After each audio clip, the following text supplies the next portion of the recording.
Alright, so here's my Affinity deck. This has been one of my most busted decks. One of the ones that's done the best in the casual rooms. 4-0 with it today. Just against random decks mostly, not against budget decks. Random classic decks. Anyway, so running 16 islands. 4 Jeweled Amulet, which is always your way to get turn 1 mana accelerator, right?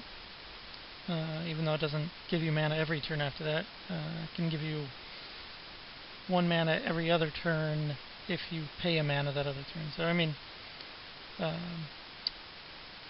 not the most amazing card in the world, but in this format it seems to have a key role in a lot of decks, especially this one. So, Jeweled Amulet. Shield Sphere times 4 to stop the early beats.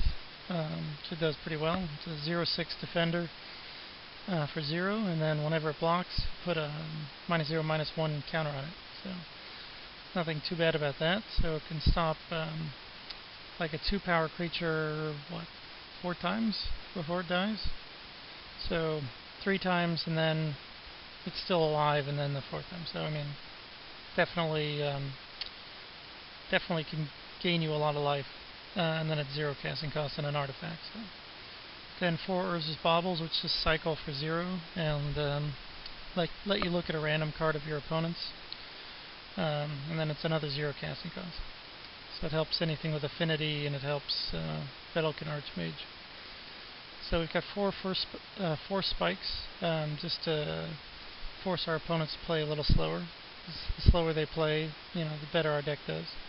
And then you catch like a 3 casting cost, 4 casting, you catch a lot of their spells, and it stops like some of the early beatdown creatures and stuff. You've got 4 Aether Spell Bombs, just generally good. Cycles, and then it bounces their creature or protects yours. 3 Talisman of Dominance, 3 Talisman of Progress. I didn't want to go 4 and 2 with these because Echoing Ruin is in the format, so you put too many of the same one down, that could be pretty bad.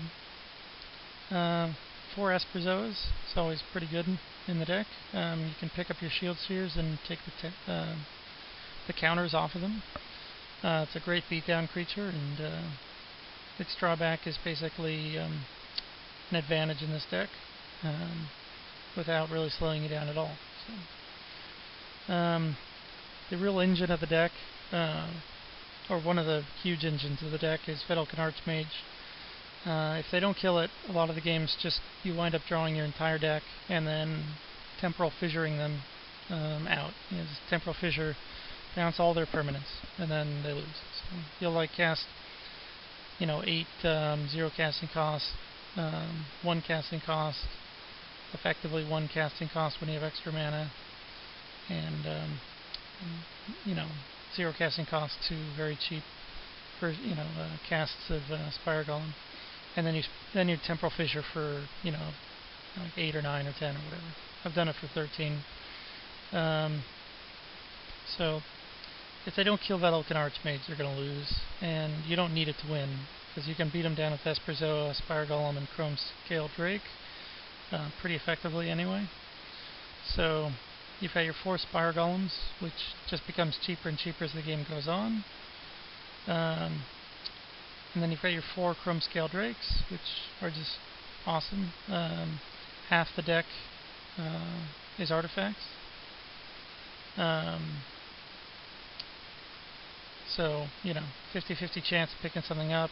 You pick up just the artifacts and not the lands, or, unfortunately you'll miss out on Vedalken Archmage, but 4 spike isn't usually that big a deal to lose.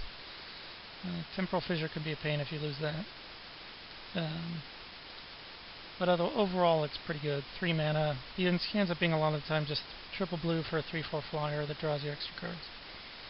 And then 1 Sigil of Distinction, which you can drop for 0 anytime, and then you'll just pick it up later with an Esperzoa, probably. Or you can drop it for a lot for the win out of nowhere. So that's always really good. So sideboard, you've got 3 Piracy Charms, 2 Spell Pierce, a Douse, 2 Hibernations, 2 spawn brokers. I put this guy in, and I'm just thinking, you know, there's a number of matchups where he could be pretty good.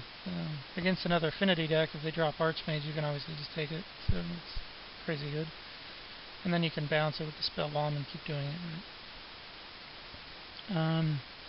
If they're removing your Archmage a lot, or just your creatures in general, Cloud of the Dominus protects 12 of your creatures, so you just drop it on Esper now you have a 5/4 Shroud Flyer, which is pretty insane, or a 4/5 Shroud Flyer, or a 1/3 that's now survives Pyroclasm, right? You know, and is the engine for your deck. And then 2 Welding Jars, once again, protects your Esper and your Spire Golems, and your Talismans of Progress, so just depending on what they're doing, those can be important. If you don't really care about what they're doing, then you can always just board these in, board 4 spikes out or whatever, just to make it a little faster. So, play a couple games here.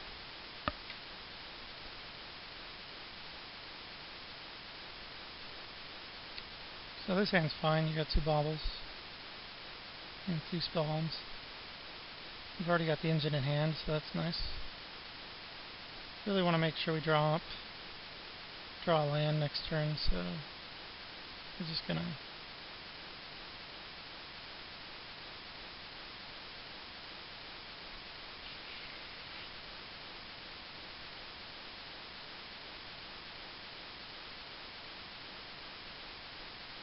alright, so there we get our island.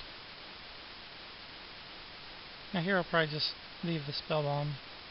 Now I can force spike whatever they do this turn, so that's nice. Another Talisman.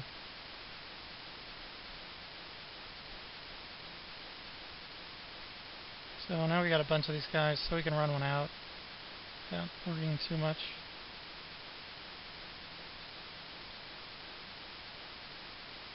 Okay, so here we'll just start casting.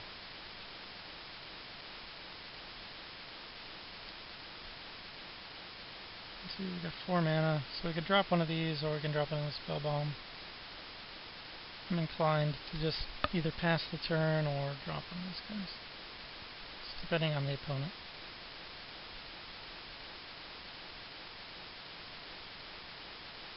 Okay, so at this point, it just depends on your opponent what you're going to do here.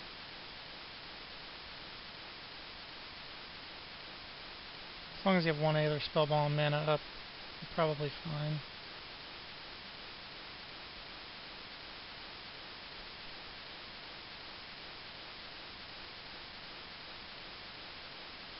Now here we could drop draw our entire deck.